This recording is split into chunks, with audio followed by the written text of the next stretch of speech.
Hello, everyone. I'm American College of Radiology Director of Public Affairs, Sean Farley. Welcome to this ACR-RBMA webinar entitled AUC Mandate Countdown to Launch.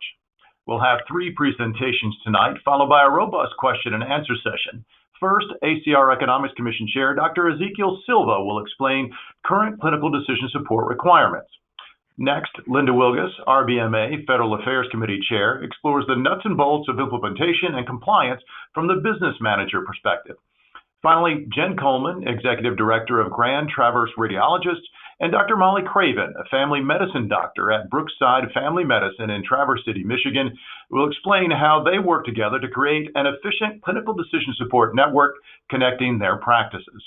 Now, after the presentations, we'll be joined during the Q&A session by Bob Cook, Vice President of the National Decision Support Company, which offers the CareSelect Imaging ACR Select CDS platform. Now, before we get started, let's go over a few items to help you take part in tonight's event. By default, you joined the presentation using your computer's speaker system to listen to the presenters. If you want to join over the telephone, just select telephone in the audio pane and the dial-in information will be displayed. You can also submit text questions to tonight's presenters by typing your questions into the questions pane of the control panel. You may send in your questions at any time during the presentation. We'll collect these and address them during the Q&A session. Now, tonight's webinar is being recorded. You will receive an email with a link to the recording. Please answer the survey questions in that email so that we can improve these webinars by making sure that you get the information that you want and need. Now, with that, I would now like to introduce ACR Economics Commission Chair, Dr. Ezekiel Silva. Dr. Silva. Sean, thank you. This is Zeke Silva, and I appreciate the introduction. In addition to being the chairman of the ACR's Commission on Economics, I'm a private practice radiologist. I'm with the South Texas Radiology Group in San Antonio, Texas. In addition to the individuals who Sean introduced earlier, we also have Katie Kaiser on the call with us tonight, and she may be a potential resource in some of the questions that come forth. Katie really is, within the ACR, really very much of our in-house expert on this topic. So next slide, please. As a reminder, this is actually the 4th webinar that we've done in this series. The content somewhat builds on prior content, although having seen the prior webinars is certainly not a requirement. But if some of the background information is desired, there's still parts of those prior webinars would still be potentially useful. I will also add that even the primary goal of this is to discuss the latest and the newest updates regarding the program. But another benefit of this type of a webinar and this type of an interaction is the questions and the feedback and sort of the sharing of ideas, which I anticipate will happen later. And I say that not just informing our educational efforts, but many of us on this webinar and many of us listening to this webinar are involved in this regulatory and sub-regulatory discussions and even statutory discussions regarding the content today. So that feedback is very much appreciated. Next slide, please. I'm not going to go over this slide, but some of the feedback I've heard in some general economic talks that I've given and some that I've heard on this particular series regarding the common use of acronyms. Those of us that sort of live and breathe this stuff, we just throw the acronyms out and don't always think about those in the audience perhaps not knowing what they are. So I'm not going to read all of these, but if you wish to take a screenshot and just sort of have it to the side, that may or may not be a useful exercise. We'll again try not to use too many acronyms, but I wanted to get this out there early in the presentation. Next slide, please. The program we're discussing is the product of some legislation called PAMA. PAMA was signed into law in March of 2014. PAMA was signed into law to deal with reductions which were related to the sustainable growth rate, and it provided stability in physician payments in that regard through March of 2015, which many of us will remember was the time that MACRA was signed, which replaced the SGR as a determinant of physician payment. The original timeline is before you. So by November 15th of 2015, the AUC criteria were expected to be defined. That deadline was met. Likewise, by April 1st of 2016, the qualified clinical decision support mechanisms were identified. Here's where the program and the timeline slowed down. The initial consultation requirement, what we're going to talk to today about the go live date, if you will, was intended to be in place by January 1st, 2017, and then Outliers by January 1st, 2020. So that's the original timeline. Let's go to the next slide, please, and let's look at the existing timeline at the time of this call tonight. So the current updated timeline, and this is actually based on language which was in the 2019 Medicare Physician Fee Schedule Final Rule, which was released late last year in 2018. Currently, we're in the 2020 Physician Fee Schedule rulemaking cycle, and there was nothing in the 2020 Physician Fee Schedule proposed rule, which was released in July regarding this program. So the language from the prior regulatory guidance still applies. As we speak, in the July 2018 through December 2019 timeframe, we are still in the voluntary reporting period. Those providing these services or participating in this program actively would use a QQ modifier. Starting less than 2 months from now, in January 2020, the educational and operations testing period begins. That is going to be the focus of our comments today, and how the claims guidance is evolving and how radiology professionals may wish to take steps to implement the program. The January 2021 start date, which is significant because that is essentially full implementation of the program and when payments are at risk in the manners we'll describe shortly. And then the outlier identification piece of this has been pushed to 23 or 24, and we'll talk about that shortly as well. Next slide, please. These are some basics that have been a part of the AUC program from the beginning. Number one, it's that ordering professionals must consult the AUC. The consultation is via a qualified clinical data or clinical decision support mechanism, which is integrated into the EHRs or via a standalone web-based portal. There must be at least one qualified clinical support system, CDS mechanism that offers a no-cost web-based portal. There's currently 3 free options. The tool must provide immediate feedback to the ordering professional regarding appropriateness guidance, and the agency has multiple qualified CDSMs. There's about 15 different options, including the ACR, that have been identified that have fulfilled the criteria to be considered a qualified CDSM. Next slide, please. Our last webinar was in February of 2019, and this document is before you, was released in December of 2018. We touched on it during that webinar, but I just want to bring attention to it because it's a fairly comprehensive document as far as what the existing and current guidance is. I'll reference it as we speak. Next slide, please. More recently, and this is in July of this year, what we've been waiting for, which was not the basics and the specifics on the program, but rather how the claims were going to be processed, how claims guidance was going to evolve. So that came out in 2 transmittals, which are essentially the same documents, just spoken a little bit differently, but the content is quite similar. One is CMS Transmittal 2323, and the link is before you. And the other is an MLM Matters, which is generally an educational document that's not just directed towards the contractors, but potentially to practicing radiology professionals and physicians. Just to reiterate the point, there was nothing in the 2020 fee schedule regarding the program. Next slide, please. Based on those documents that I just described, I want to touch on, if I may, a couple of areas, and these are questions that seem to be percolating out there in the universe I want to talk about briefly. One relates to priority clinical areas. So CMS has previously, through the regulations, defined 8 priority clinical areas. These priority clinical areas, the purpose of these is for outlier determination. Those are ordering professionals who in subsequent years will be subject to prior authorization. The priority clinical areas are not the limit to what is required for the AUC consultation.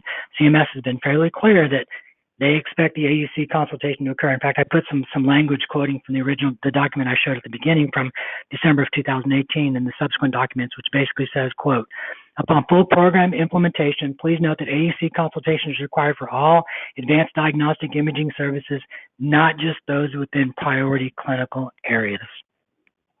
Next slide, please. Let's talk about outliers briefly.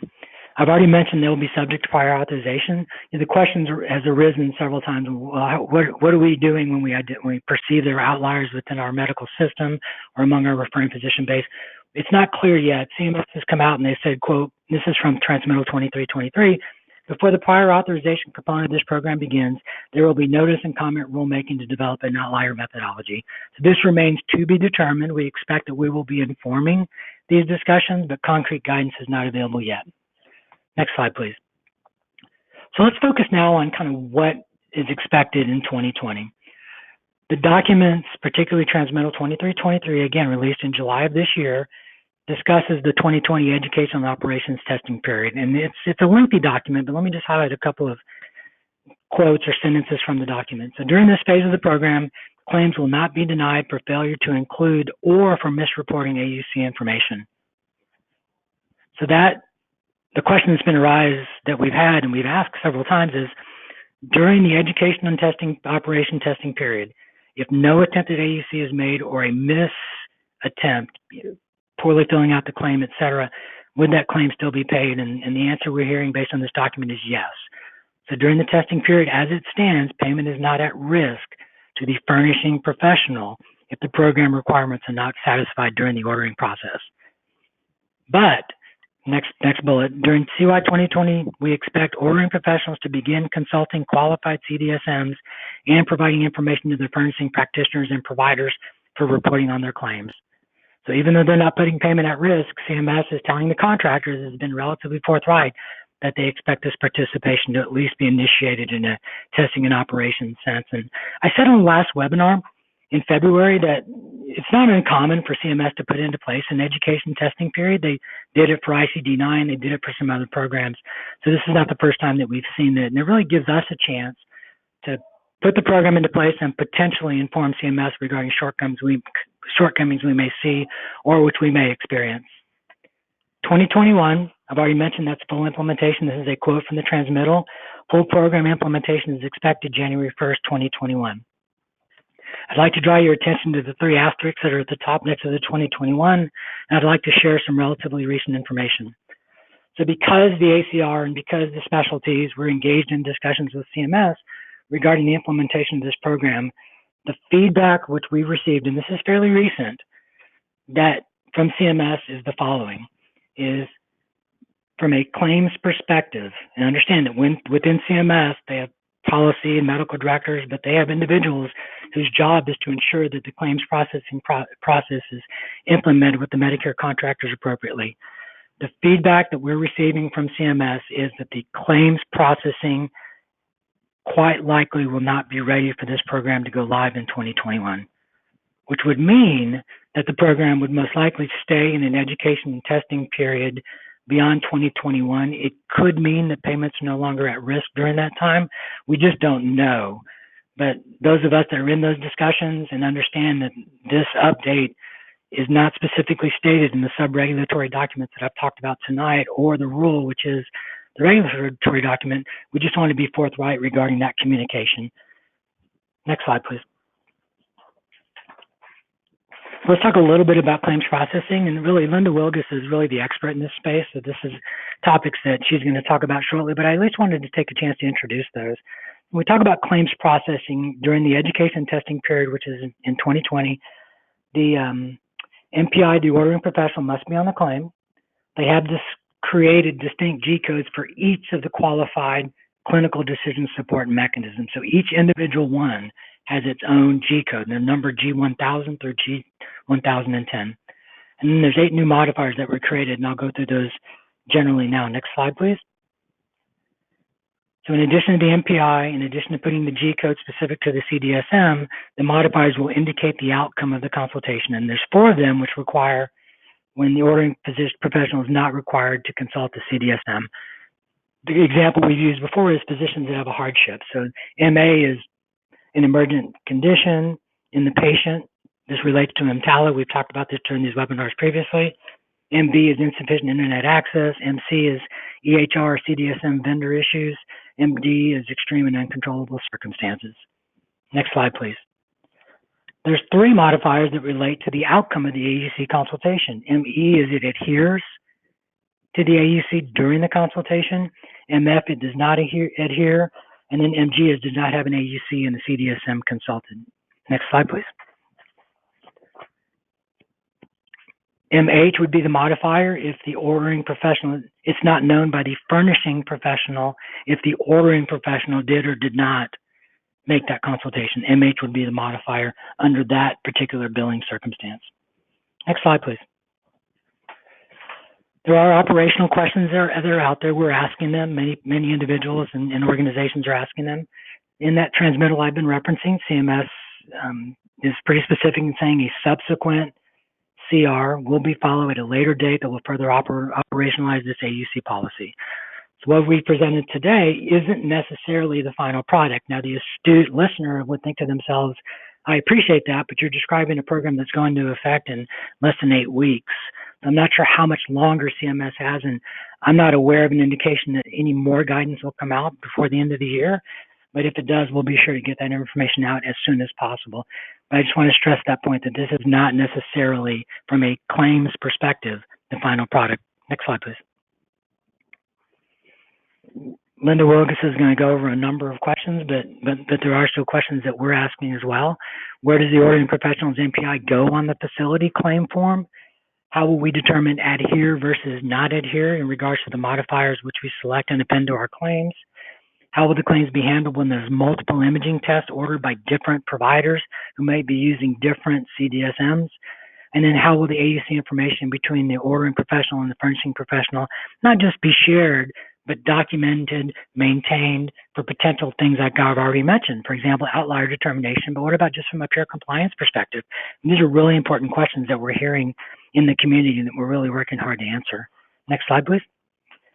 This question about critical access hospitals, as a reminder, critical access hospitals are not an applicable place of service for this program from a facility perspective, but the professional component provided at those services is, at the moment, an applicable setting for the purposes of this program.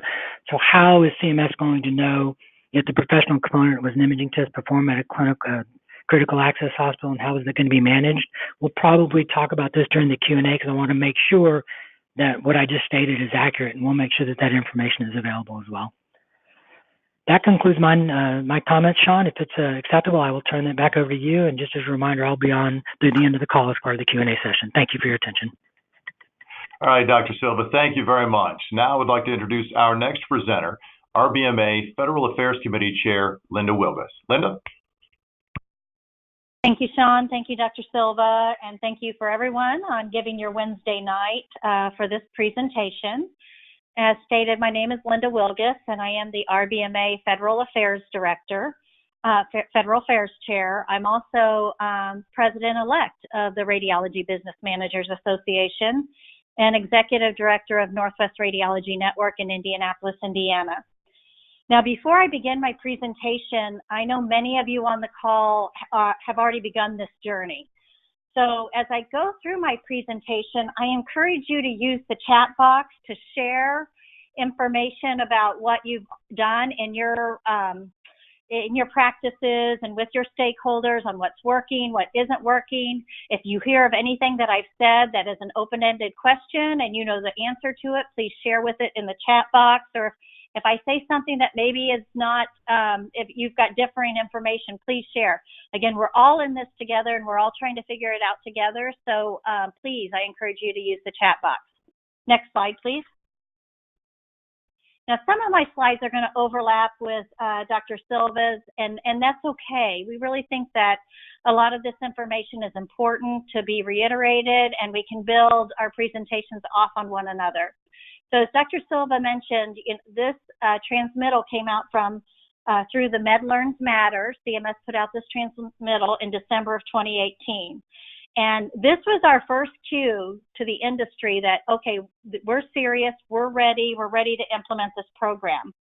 As Dr. Silva embedded in his presentation the link, I do encourage you to download this transmittal, give it a careful read. It has a lot of good information in it, like who can do the consultation, what are the exceptions to doing a consultation, how will we report that a consultation happened to CMS. But this transmittal also left a lot of questions unanswered. Next slide, please.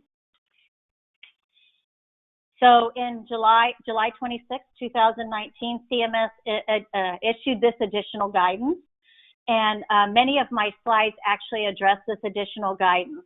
But the message was clear when this additional guidance came out, that CMS wasn't kicking the can down the road any further, They were silent about AUC in the 2020 Medicare physician proposed fee schedule, and by via this additional guidance, we knew that the program was ready to roll.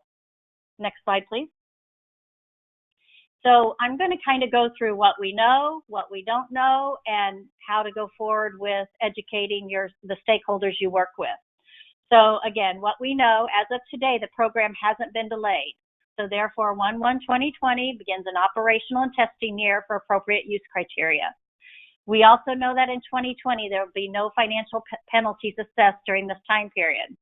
Now, as Dr. Silva had some late breaking news, but up until just now, we believed that beginning in 2021, Medicare reimbursement to rendering providers would actually be contingent upon this reporting. And again, just as a kind of level setting the understanding, it didn't matter if the exam adhered or did not adhere. What was important that AUC was consulted and the results of that consultation was reported to CMS. And again, just for clarity, this program applies to only traditional Medicare patients, not Medicare Advantage. Next slide, please. And we also know that CMS did make some exceptions. So again, emergent services when provided in the emergency room, but those emergent services as defined by EMTALA. So if it doesn't meet the EMTALA exceptions, the expectation is that AUC will be consulted. Inpatients, they're paid on a DRG, so they're also exempted. Critical access hospitals, as discussed before, and also will be one of these things that we don't know on how the professional component is going to get processed and paid. And then again, if the ordering professional is experiencing a significant hardship, such as insufficient internet access, electronic medical record issues, or extreme and uncontrollable circumstances, which I kind of think about like hurricanes, floods, weather exceptions. Next slide, please. We also know who the approved clinical decision support mechanisms are. So this is a screenshot from CMS's website. They have the list of qualified clinical decision support mechanisms as of June 2019, and those that have preliminary qualifications as of 2019. Now, although not available on every website, a condition of participation is that a free limited version needs to be also available for those ordering providers that do not have a electronic medical record that is interfacing with one of these clinical decision support mechanisms. So again, a condition of participation was that they would make available a free limited version of the software. Next slide, please. We also know the G code. So there is a unique and specific G code to each clinical decision support, qualified clinical decision support company. So this is part of the additional guidance that came out with the July transmittal. And as you can see, there's a sequential numbering of G codes, and they are unique and specific to each qualified approved software vendor. Next slide, please. And we also now know the modifiers. As Dr. Silva stated in his slides, MA, MB, MC, and MD are all a modifier that will be attached to the CPT code when a certain exemption is happening. One of the things that we don't know is how is this going to be communicated to us? How do we know when the referring physician is ordering provider is having some type of electronic medical record problem? So we're going to have to rely on him to provide us with the appropriate HCPCS modifier to communicate that to us. Again, we've got the 3 modifiers that tell us if it adheres, doesn't adhere, or not applicable. But the one thing I want to highlight is the MH modifier. That's the we don't know modifier. We don't know if AUC was consulted, and RBMA is encouraging its members to use MH modifier when nothing was provided and the information is just left blank. We really believe that over time, this MH modifier will communicate to CMS the actual readiness of our industry in order to implement this program. Next slide, please. So what we don't know? Well, we don't know if the industry is ready. It varies, and as I talk to my colleagues, there are some that already have this in place and it's working successfully, and there's others that haven't even started it and or even know that this is actually on the train coming down the track. We don't know how the emergent and TALA exemption will be interpreted in the ER setting. Some I've heard that it's actually going to be the judgment of the ER physician, that they'll actually apply their professional judgment if the EMTALA exception kicks in.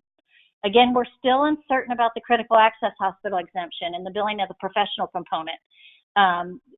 Thought leaders in our industry have told us that the professional component will also be held harmless in this process, but how will the MACs automatically recognize this relationship? Will we need to add a modifier? This is still something we're uncertain of. How to best communicate the AUC modifier when the charge line exceeds the 4 modifiers allowed amount based on the claim submission to CMS. You know, we know we've got the 2-6 modifier, right-left modifier, distinct services modifier. So there's many times that we've exceeded the limit of 4 modifiers, and how will we best communicate that AUC was consulted in those circumstances? When an exam has changed, does AUC need to be consulted again? What are the facts and circumstances around that? When Medicare is a secondary payer? And then again, when that time comes and the financial penalties are implemented, what will CMS do with that MH modifier? Will they continue to recognize it and use it as an educational tool for ordering providers, or will financial penalties be assessed with the MH modifier as well? Next slide, please. And I want to thank the ACR for this slide. I actually pulled it out of one of Dr. Silva's previous presentations, so thank you. But this is another thing that we don't know. Will the financial penalties kick in 2021? According to Dr. Silva, there's some now conversation that the industry is not ready, and perhaps there will be further educational and testing that will be performed after 2021. And then again, what will CMS do with the outliers in 2023, 2024? There's discussion that they'll put them on a full prior authorization program, but what does that look like? And so again, if the program is delayed, if the industry is not ready, what does this timeline look like going forward in the future? Next slide. But what should we do today? So as radiology providers, we need to start having the discussion with if you haven't already, have the discussion with your billing vendors.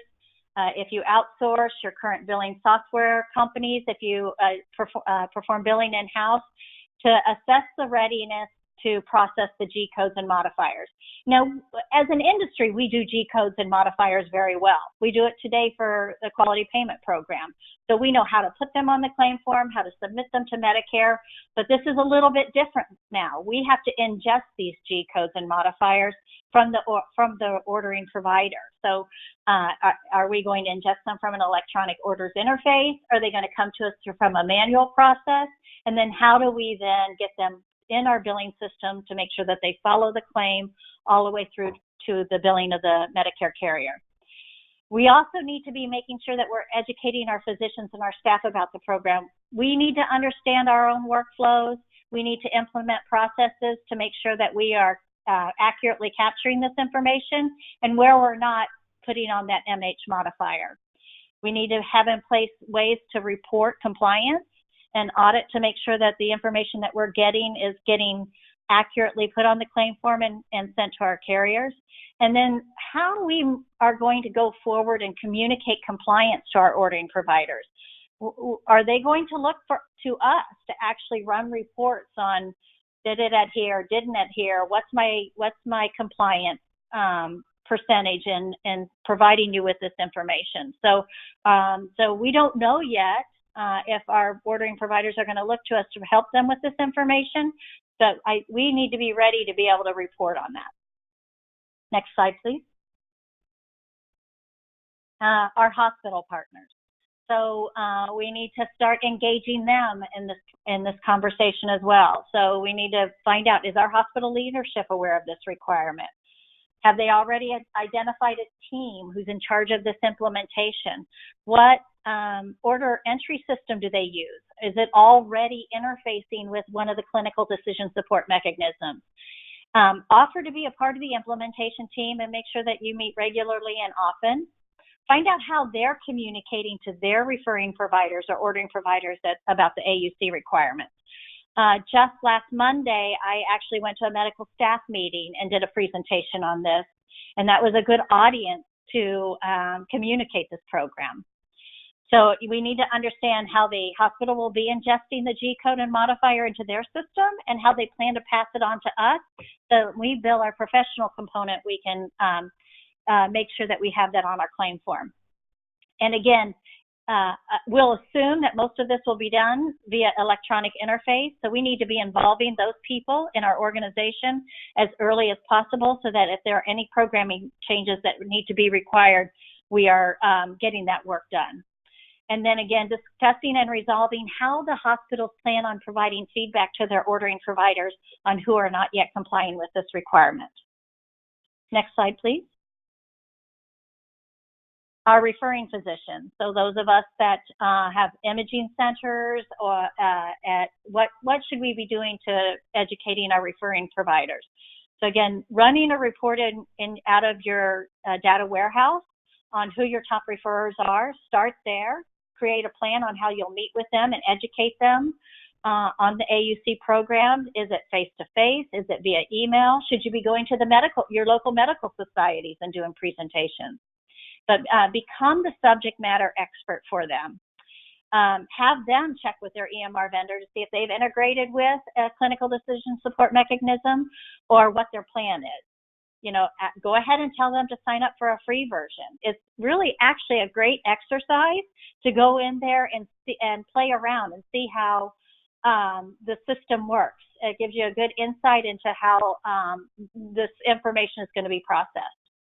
Help them document their strategy for AUC compliance, make sure they understand their workflow, they're involving and educating their schedulers, educating their physicians and their physician extenders on the requirements, although many of them have probably read about this now in their professional journals or if they've gotten information from the AMA.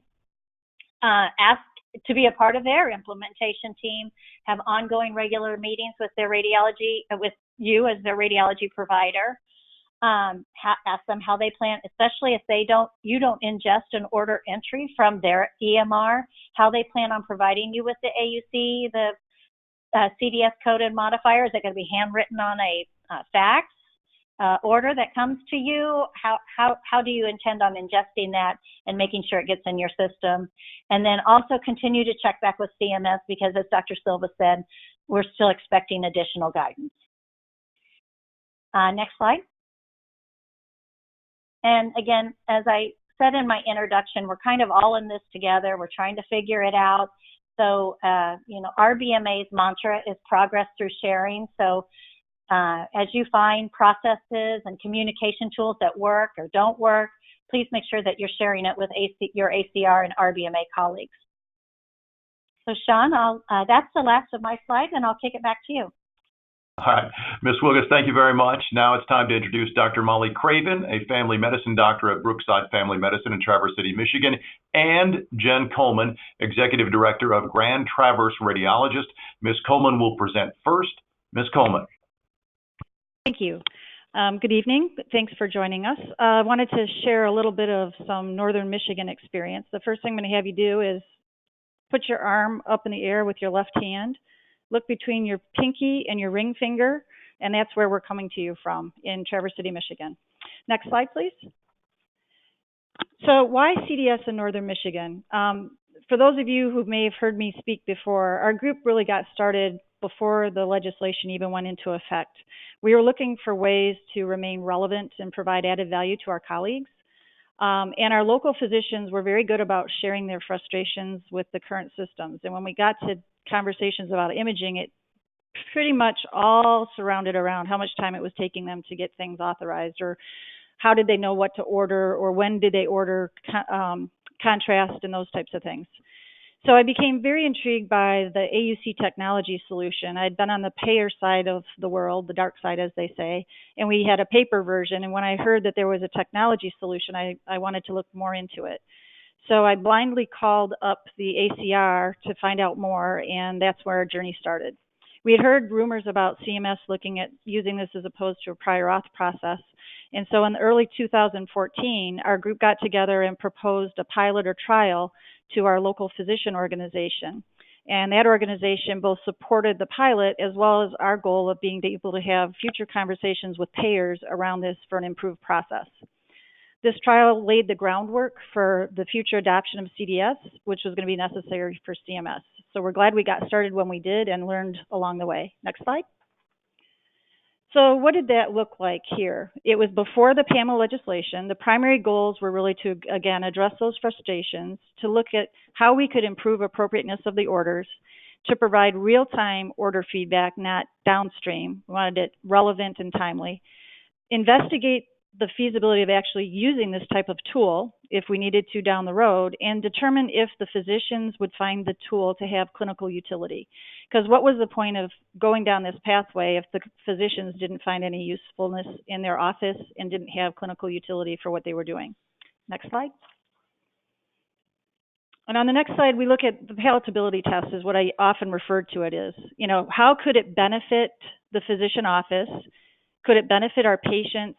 Could it actually be adopted into the workflow? Often we hear about, well, we can't do this because it's going to be too hard to do in the way we do our work today. Would the physicians actually use it?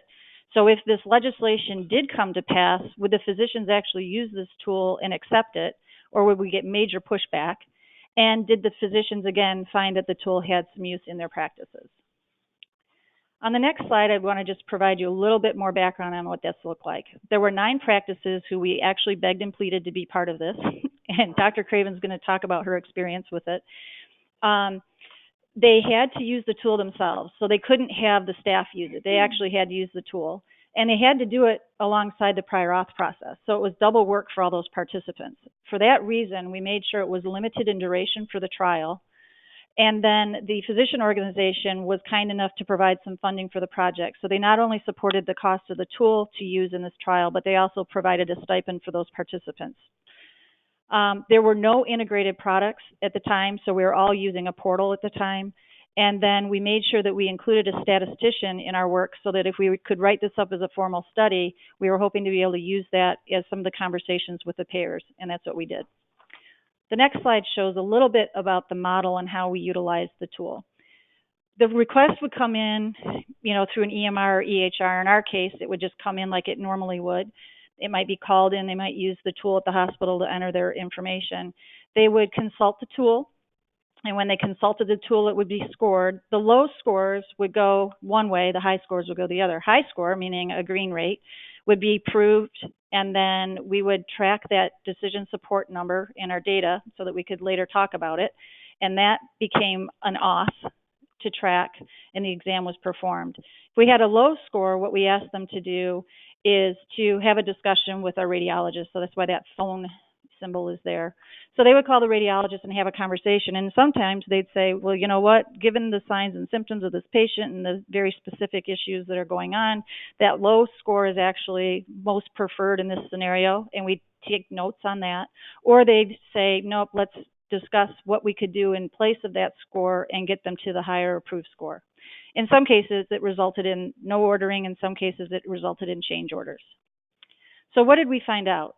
On the next slide, I just wanted to provide you with some key results. The ordering providers did find utility and sustainability in the tool.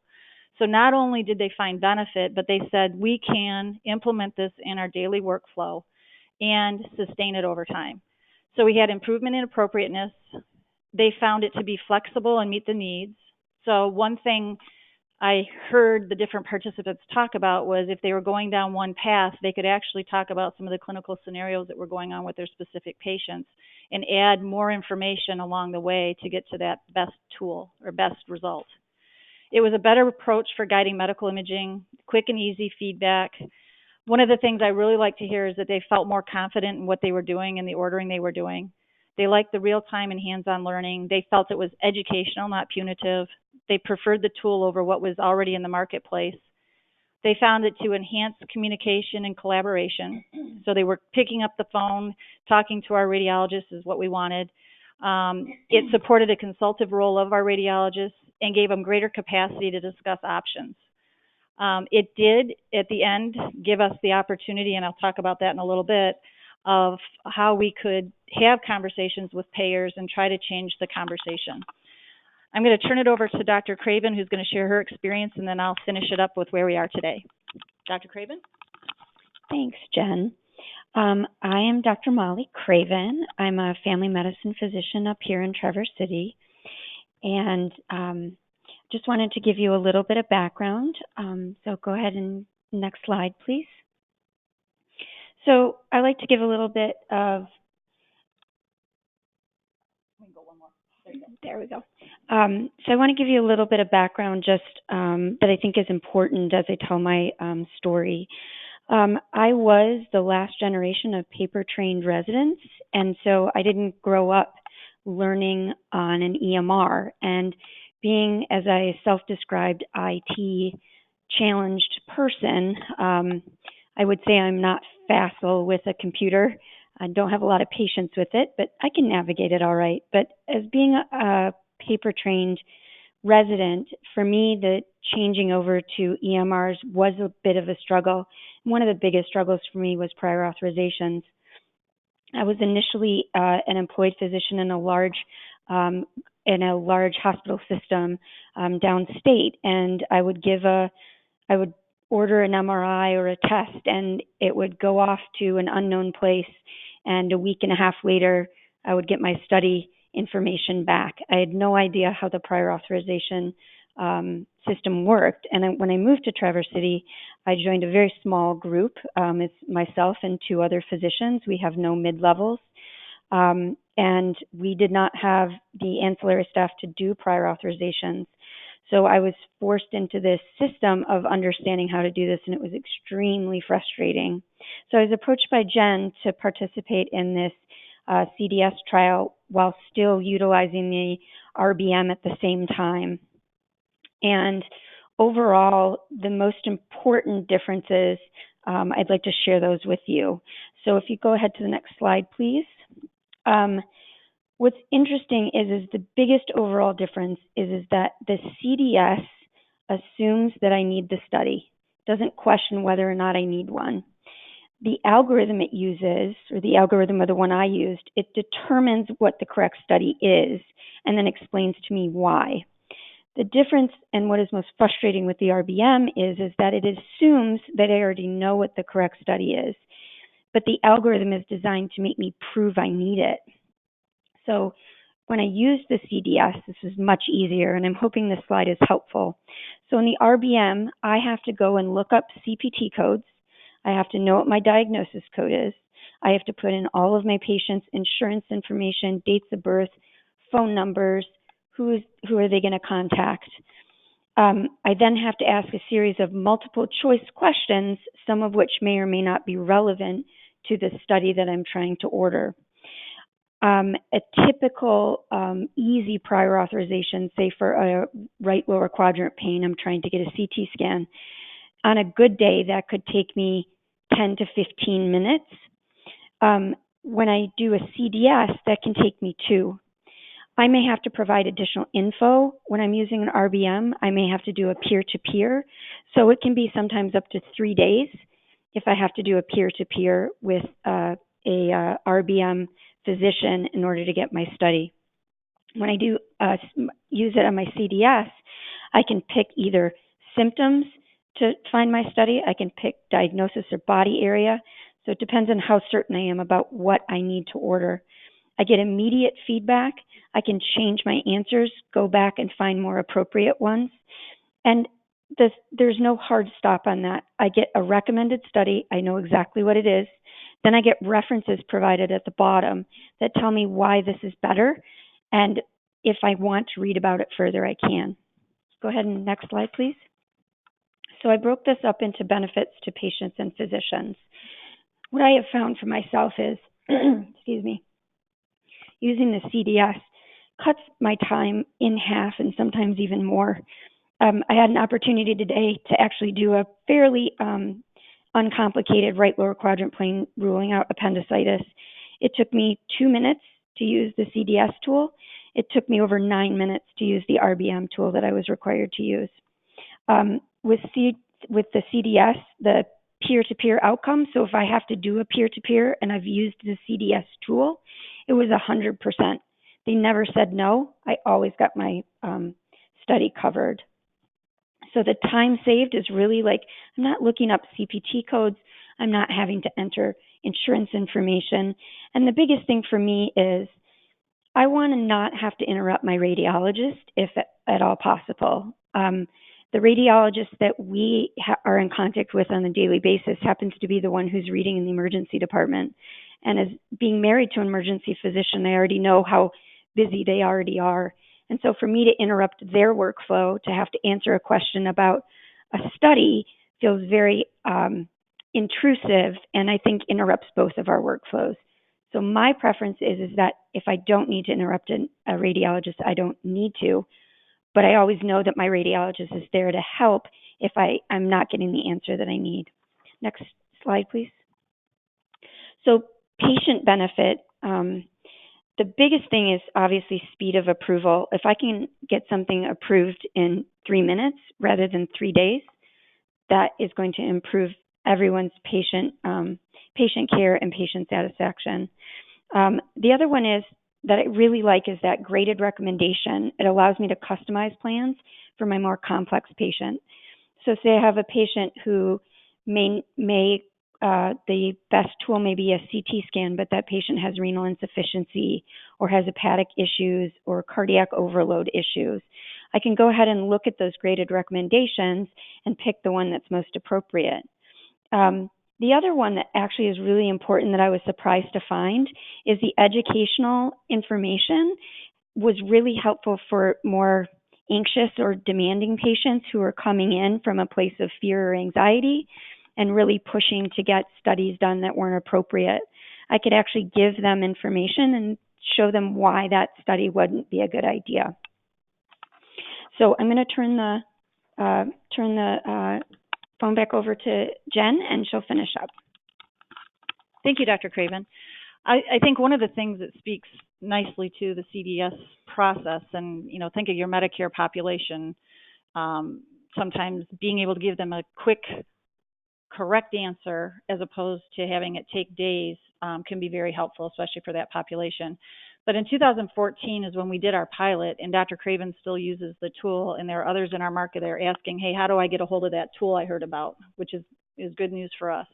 So post the trial, we have a voluntary use of the tool. Obviously, we don't mandate it at this particular point in time. We've continued to have payer discussions, and we have 2 payer test programs in place, which have also been beneficial for our area. Just a few offices participating, but those offices are getting to practice. We've done face-to-face training with offices that are participating in those test programs, and we've been doing education across our network for quite some time at various different organizations, whether it's a physician organization, a physician hospital organization, section meetings, provider offices. I've gone and talked to various different associations. We, in this market, working with our health system, who has been great partner in this and getting readiness for our area, we formally identified and educated our key champions. So those champions we call on throughout this whole process to speak to different groups and also provide that backdrop and the clinical review as we're going live with the product. The facility completed a system-wide integration of their tool within their own Cerner system. It's a phased rollout to the providers, and they place their orders using the system now. So we've been using it in various different sites. ED just came online recently. And what we're able to do is work with those champions to review that data and to fine-tune it and to continue that educational process, which has really given us the ability to then look outside of the system to start doing the education and rolling out to the other providers in the area. Next slide, please. In particular, we use the RScan topics. So if you're not familiar, look it up, RScan. It's a great way to begin those conversations between radiologists and ordering providers and talk about how, in practice, with very specific topics in mind, this process of using a CDS tool. We're doing data review and scenario testing. We continue to do education on legislation like today and looking at what those go lives means and who our biggest ordering providers are, which was mentioned earlier tonight. Again, section meetings, newsletters, engaging private practices, not using an EHR. How do we do that? You know, we want to try to keep their ordering processes similar to what they do now and just integrating this tool within that process. And then one of the things that Dr. Craven and I talked about the other day was, you know, how could we help practices? And maybe it's consider putting some cases and sample cases out there for them to walk through and use the portal tool when it's up and ready. Next slide, please. So what are our resources for ordering? Obviously, we've got the radiologist and real-time hotline. We've got our administrative team who's been working on this, the hospital champions, Dr. Craven, the whole project team related to the health system. The tools and evidence that she mentioned, that's been very useful when folks are learning the tool and wanting to know, well, why is it that the MR versus the CT or what was recommended makes more sense. Our physician organization who got us started has been a great tool and resource for us to continue to get the word out and to reach out to those organizations, as well as they have been the main contact for those discussions with the payers. Local guides, training materials, and national toolkits. Next slide. Now, this first bullet point, I'm sure everybody could debate and think about your own health system in your own region. How ready are you? And depending on how you slice it or the way you define it by number of orders, number of providers, you know, I'd say plus or minus 70%. And if Gabe's out there in the audience, he may say, Jen, you're crazy. It's more like 50%. And some days it feels like 20. But we are making progress and moving in the right direction. The health systems rolled out, you know, the tool integration. Not all of our system hospitals have it, and not all are fully functional to date, but we're getting there. The radiologists are fielding questions and reviewing order data. They're out using the tool that they have that they can go out and question and challenge themselves. We do have a QA process that's formally in place. So when we have an order come through the tool and we have questions about how it came to fruition, questions about, well, was really that a sign and symptom, or we feel that there may be some additional educational opportunities, we are able to do that. We know that independent practices are slow to adopt until they have a reason. Education and training are ongoing. It's a high priority. We're prioritizing those high volume orthopedics, for example. And we continue to have conversations about what this 1/1/2020 date really means for all of us. So with that, I'm going to turn it back over to Sean, and I thank you for your time and attention. Great, thank you very much. And I want to thank all of our presenters tonight, Ms. Wilgus, Ms. Coleman, and Dr. Silva and Craven. Moving on a bit, as a reminder, you can find resources to help you, your practice, and referring physicians get ready for the coming mandate at acr.org/CDS. Also, please visit the RScan website, including updates about the new clinical decision support RScan registry, as well as the ACR Practice Management Quality Informatics Toolkit. Now, before we move on to the question and answer session, please answer the following 2 poll questions. You will have 15 seconds to answer each of them. Which option best describes your profession? This is the first question here, and we'll give you a few seconds here to answer this.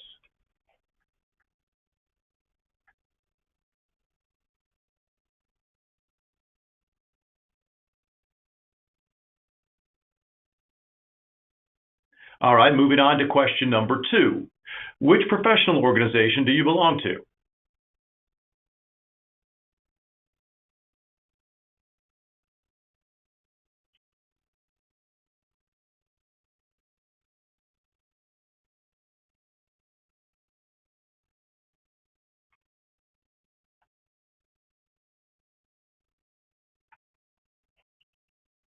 Great. Thank you, everybody, for your responses to the poll questions. Now, with that, Bob Cook, Vice President of the National Decision Support Company, will join us to start the Q&A session. Now, remember, you can still submit questions through the questions pane in your control panel. Now, we've received quite a bit of questions here tonight, and Bob Cook, Catherine Kaiser, and myself have been answering those that we can answer in writing as we've been going along. So what I'm going to do is I'm going to pick the questions in the questions panel that have not been answered in writing to start things off so that we can get to everybody's question, or as many of them as we possibly can. Let's see here. Okay. Bear with me. Okay, so now this one has to do with Ms. Coleman and Dr. Craven's presentation. And it comes from Gina Stevens, who says, I would like to hear from Jen their approach and process with independent providers ordering on paper and requiring the CDS number. Is it provided verbally during a scheduling phone call or required on a fax? So I would let Jen or Dr. Craven perhaps chime in on this. This is Jen. And in the pilot, if they used the paper process, again, we tried to keep it the same. So if they were able to use a paper process before we did the pilot, we allowed them to do it after or during the pilot. So they still had to transmit that decision support number as part of that process. And think of this as that would be your key to knowing what G code in the future you'd be adding. So what we want to try to do is minimize disruption in how they do it. And I often say, well, you know, if we allow them to order on a napkin, how are we going to support the napkin going forward? And so you really have to look at your system and say, what are they allowed to do now? How do I get that proof of use of tool embedded in that process going forward, in hopes down the road that you can get them in an automated process? All right, now our next question up is from Sylvia Stone, who asks, should hospital-based radiologists expect their PHOs and or their hospital administration to help educate the referring physicians and help with the referring physicians or help them with their EHRs? I'm going to, we'll say Bob Cook, if you want to chime in on this one, Bob. Obviously, a lot of our hospital organizations have adopted the CareSelect tool and have engaged with both the education and outreach, both for the service, for their community as well as for the community that orders outside of the EHR and refers in. And obviously, part of that effort is designed to ensure that they're maintaining the referral base along with obviously the radiology practice themselves.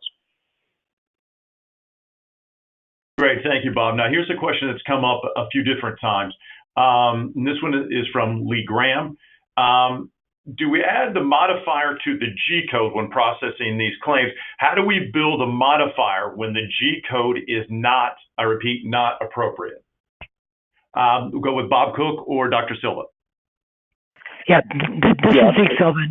And Bob, tell me if I misspeak here, but it's my understanding that the modifier goes on the same line as the CPT code, so MA, MB, whatever that is, and that the G code, which identifies the CDSM, is going on a separate claim line. Bob, is that accurate?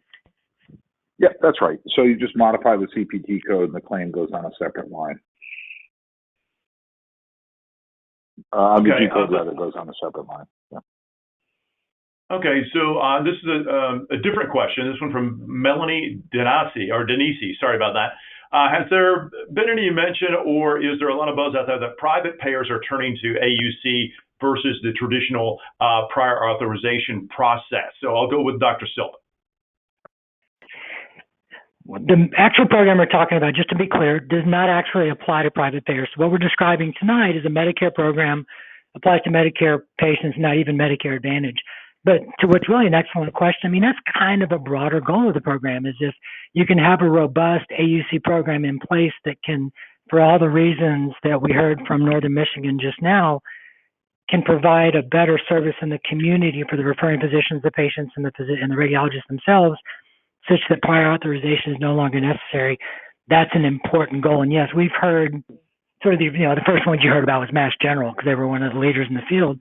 But certainly in the United States, we've certainly heard many examples where that program has been put into place, replacing prior authorizations, perhaps even part of risk-based contracting and things of that sort. I'd be curious what others on the call think, Bob or Linda.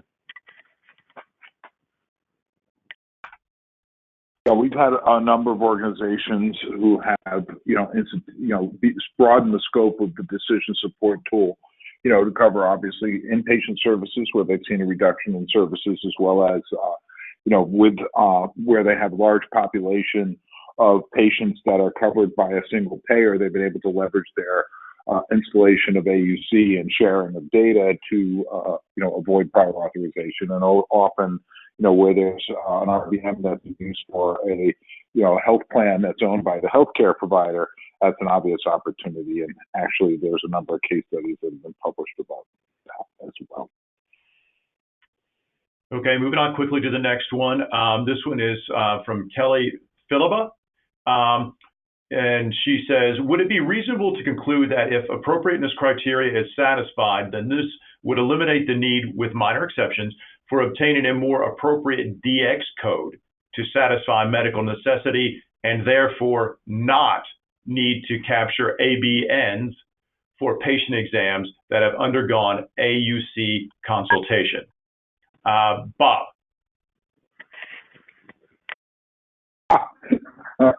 That's quite a complicated question. What I can tell you is that, during the order entry process, when a provider selects an indication, using our mechanism, in many cases, we're able to automate the coding of the ICD diagnostic code associated with that exam to eliminate that step. What happens after that, I can't speak to. Okay. All right. I'm going to stay with Bob here. Go ahead. Sorry. So, Sean, I might be able to add a little bit of color. Please. In everything that I've read, this is Linda, everything that I've read, the medical necessity policies remain intact. So this does not negate the fact that the exam that is being rendered still needs to meet medical necessity policies. It doesn't mean that that may not be a goal for the future, but as the program is being rolled out today, this does not, you still need to meet your local carrier's medical necessity policies as well as the national coverage determinations in addition to consulting AUC. Great, thank you very much. This question has come up a bit. Which CDS system are you using there in Traverse City? This is to Jen, Dr. Craven, sorry about that. We're using the Care Select tool. Fantastic. Okay, bear with me. As I said, we're getting a number of questions in here, and they're coming in pretty fast. So let's see here. Oh, here we go. This one for Bob. For Care Select, you get scores of 1 through 9 based on what study you chose. How important are the individual scores for billing via CDS? The scores are unrelated to the actual claims process, in the sense that the score is not something that needs to be reported. Only, the adherence or applicability to AUC, which in some sense is a mapping of the score to the service. Okay, great. Thank you very much. Let's see here.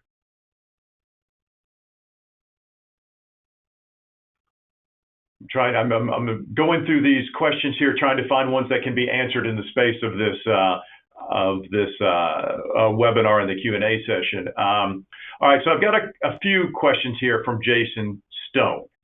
Does Epic discern if the patient is a CMS patient? We'll take that one first, and perhaps, Bob, you can shed light on that. Sure, our CDS is absolutely payer aware.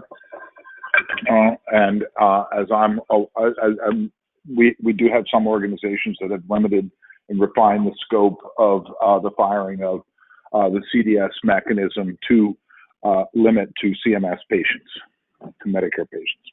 Okay, so the second part of Jason's question here, and you may have just answered it, but I want to offer it just in case not. Do AUC providers who are integrated in an Epic system require the clinician to do the AUC consultation for all patient requests, or can it figure out, I guess the system, they use the word it, can it figure out that private paying patients do not require it? Yeah, that's a local determination as to how they want to configure the CDSM and when it wants to fire. Okay, so I'm going to stay with Bob here, and I know we're working you out quite a bit here. This one is from Michael Francavilla, and Michael asks, will we be compliant with the law if we process all orders with our AUC vendor, but only display feedback for AUC scores less than or greater than 7 here. What if we display no feedback for any AUC score? Okay. So essentially the question is that, we're consulting the mechanism across the board, but we're only really providing that, so-called pop-up, if you will, for the Medicare population. And yeah, that's certainly a local choice and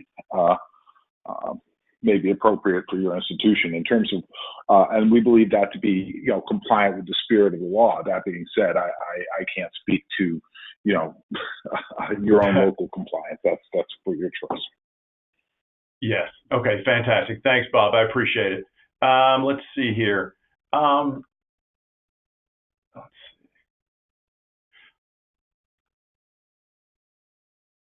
Okay. And this one is from Serena Sardo. How should reading radiologists handle critical access hospitals when their claims are at risk and no official communication around a CAH modifier has been provided?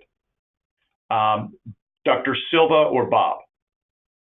Yeah, this is Zeke Silva. I mean, it's a completely pertinent question, and we've been asking, and I'd be interested in Katie Kaiser, perhaps, if she has any feedback, because she's been a lead on these communications. But it's a question we've asked multiple times, and it's hugely relevant to those physicians in those hospitals where the facility is not required and secondarily maybe not motivated to put the program in place, but yet the physician providing those services perhaps is. Is Katie able to get on the audio? I'd be interested in her perspective. I'm not sure if Katie can be on the audio. Go ahead, Katie. Is that you, Katie? Yes, okay, I'm here. Yes, so the CMS indicated on a conference call, so verbally, that the applicability of the law, and I was just typing this in an answer to one of the questions, is based on where the technical component is performed.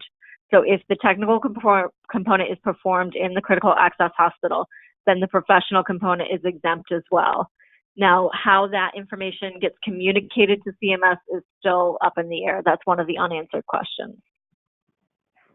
I hope that helps. And this is Bob. I'd just like to add to that you have applicable setting and applicable payment model, and both have to be true for the law for the consult to be required.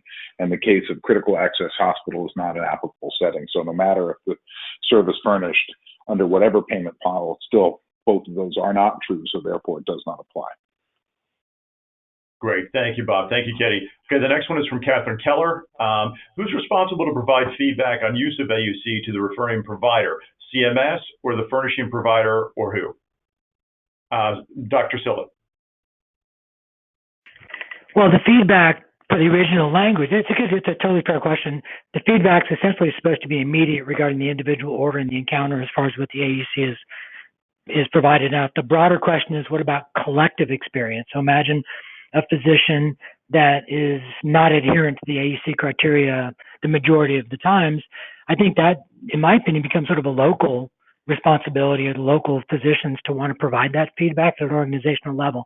Now, how CMS may or may not implement that once the outlier identification program comes into place, or just to implement that regarding notification for even sort of good actors, if you will, that really remains to be seen. But Bob or others, any other thoughts on that?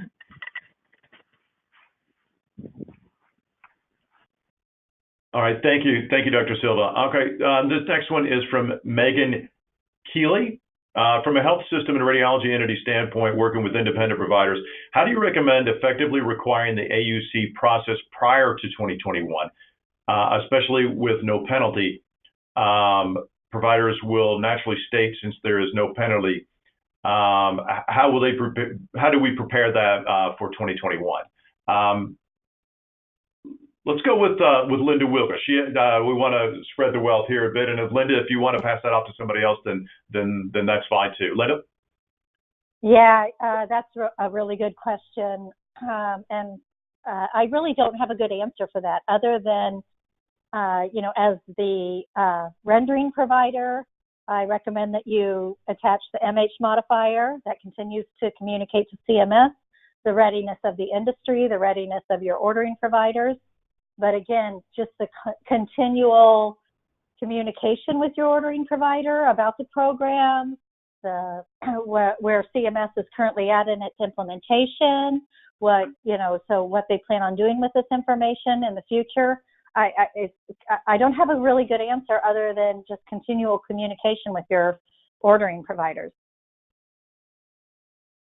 Okay, thank you very much. Moving on to the next one here, and this one is from John Dolbinski. Are techs allowed to change an order based on approved protocols? What happens to the clinical decision support log or record if the order gets changed? Let's go with Bob. Yeah, so in the event of order changes, CMS is pretty clear as to what requires a new order, as far as I understand, and that, the techs are allowed to change orders within certain parameters, such as contrast or not contrast and things of that nature. But if they're changing the fundamental exam, it does require a new order. That being said, in the event of whatever reason an exam might be changed down the line and no new order is required, the information that needs to be submitted is the CDS information that occurred at the time of consultation. And in the implementations, certainly within the EHR, we do, that information carries forward to the claim. Sean, Great. This is Jen. Go ahead, sorry. I would chime in with, it's kind of like a prior auth with current payers. If you need a new auth because you have a new order, I would try to train everybody the same way. So if we're changing an order, we're changing what we're doing, we should consult that tool before we move forward. Thank you very much. This next one is from Karen Pecoraro. I'm hoping I got that right. And she asks, so the AUC runs completely separately, or does the AUC run completely separately from the medical necessity Medicare check, and they do not cancel or react to each other's selection? Is that accurate? And we'll go with Linda. Yes, my understanding, and there's some folks on the phone that are subject matter expert, but my understanding is two different distinct programs. AUC needs to be consulted, and you still need to follow medical necessity, and if it fails medical necessity, get the ABN before you do the test. So two distinct programs. They do not interact with each other. Great, thank you very much. Now I'm going to try to do one or two more here, and then we'll get going. And I want to remind everybody that we will produce a separate Q&A document, and we'll post that to the ACR website in the coming days. Since there are a lot of questions, it may take a little bit to get through all of these. Okay. Now this one is from Vicky Parikh. Is Medicare educating patients about this process as this process rolls out? Dr. Silva, any thoughts on that? Yeah, no, it's an important question. The materials, CMS's website is actually pretty good on this content. I think the ACR and other organizations have done a very good job, but it's been focused admittedly largely on the institutions and the physicians. And I think it's a fair question. What is the opportunity here to educating patients that this is something that's available? I think we're talking about it. We're trying to put material out that is pertinent to that particular population.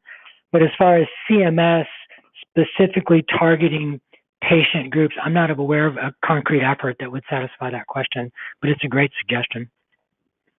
Great, fantastic. We're going to let that be the last question for tonight. But again, in the coming days, we will be producing a Q&A document that will be posted to acr.org/CDS. All right, so thank you, Ms. Wilgus, Ms. Coleman, Mr. Cook, and Dr. Silva and Craven. And I want to thank all of you for attending tonight's webinar. You will receive a follow-up email with a link to a recording of the webinar in the next few days. The recording will also be posted to acr.org and to rbma.org. The follow-up email will also contain a survey about tonight's event. We would greatly appreciate your feedback on that. That will help us provide the information you need to make the best decisions for your practice and your patients. So again, thanks everybody for joining us, and have a great night. Thanks, Sean.